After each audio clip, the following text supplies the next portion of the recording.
প্রিয়াঙ্কা সহজকে আগলে রেখে চিরবিদায় রাহুলের।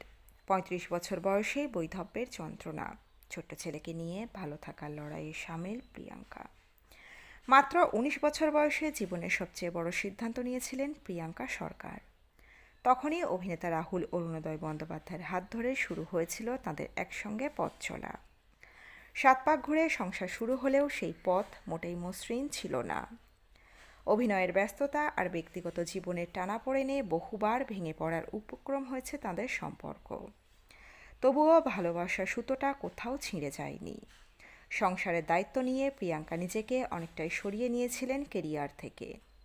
আর সেই সময় তাদের জীবনে আসে ছোট্ট সহজ, যাকে কেন্দ্র করেই ঘুরতে থাকে তাদের পৃথিবী। সময়ের সঙ্গে সম্পর্কের মধ্যে দূরত্ব তৈরি হয়, আসে বিচ্ছেদের অধ্যায়ও। যদিও আইনগতভাবে আলাদা না হলেও দীর্ঘদিন একাই ছেলেকে বড় করেছেন প্রিয়াঙ্কা। সিঙ্গেল মাদার হিসেবে সহজকে মানুষ করার দায়িত্ব তিনি একাই কাঁধে তুলে নিয়েছিলেন। পরে ছেলের মুখ চেয়ে আবার কাছাকাছি আসেন দুজনে। ডিভোর্স মামলা প্রত্যাহার করে নতুন করে সম্পর্ককে সুযোগ দেন। একসঙ্গে না থাকলেও তাদের মধ্যে বোঝাপড়া আর বন্ধন অটুট ছিল। কখনো ডিনার, কখনো ছেলেকে নিয়ে সময় কাটানো, সব মিলিয়ে সম্পর্কের উষ্ণতা ফিরে এসেছিল ধীরে ধীরে। কিন্তু হঠাৎ করেই সেই গল্পে নেমে আসে অন্ধকার। মাত্র ১৩ বছর বয়সেই বাবাকে হারাতে হলো সহজকে। কয়েক ঘন্টার মধ্যেই তার পৃথিবী যেন ওলটপালট হয়ে গেল। মায়ের চোখের সামনে সন্তানের ভবিষ্যৎ নিয়ে উদ্বেগ আর শোকের ভার একসঙ্গে বইতে হচ্ছে প্রিয়াঙ্কাকে। অন্যদিকে ছেলের এই অবস্থায় নিজেকে সামলাতে পারছেন না রাহুলের মা। পরিবার জুড়ে শোকের ছায়া নেমে এসেছে। আর সেই শোকের মাঝেই প্রিয়াঙ্কা নিজেকে শক্ত রেখে ছেলেকে আগলে রাখার চেষ্টা করছেন। কেওড়াতলা মহাশ্মশানে সম্পন্ন হয়েছে রাহুলের শেষকৃত্য। সেই কঠিন মুহূর্তে বাবার মুখাগ্নি করেছে সহজ।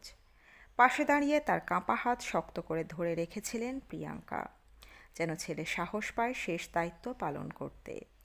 তবে এই কঠিন সময়েও সমালোচনার মুখে পড়তে হয়েছে তাঁকে। অনেকেই প্রশ্ন তুলেছেন, কেন তিনি ভেঙে পড়লেন না প্রকাশ্যে, কেন তার চোখে জল দেখা গেল না। এমনকি তার পোশাক আর আচরণ নিয়েও কটাক্ষ করা হয়েছে, যা অনেকের কাছেই অমানবিক বলে মনে হয়েছে। এই অযাচিত সমালোচনার বিরুদ্ধে সরব হয়েছেন প্রিয়াঙ্কার অনুরাগীরা। তাদের মতে একজন মানুষের ব্যক্তিগত শোককে বিচার করা অত্যন্ত সংবেদনশীল আচরণ। সম্পর্কের ওঠাপড়া থাকলেও রাহুল ও প্রিয়াঙ্কার বন্ধন ছিল গভীর এবং আন্তরিক। ২০২২ সালে নতুন করে সম্পর্ককে সুযোগ দেওয়ার পর আবারও এক হওয়ার স্বপ্ন দেখেছিলেন তাঁরা। সেই স্বপ্নই আজ ভেঙে চুরমার। এক সময়ের ভালোবাসা, লড়াই আর ফিরে পাওয়ার গল্প আজ থেমে গেছে এক করুণ পরিণতিতে, যা মেনে নিতে পারছেন না কেউই।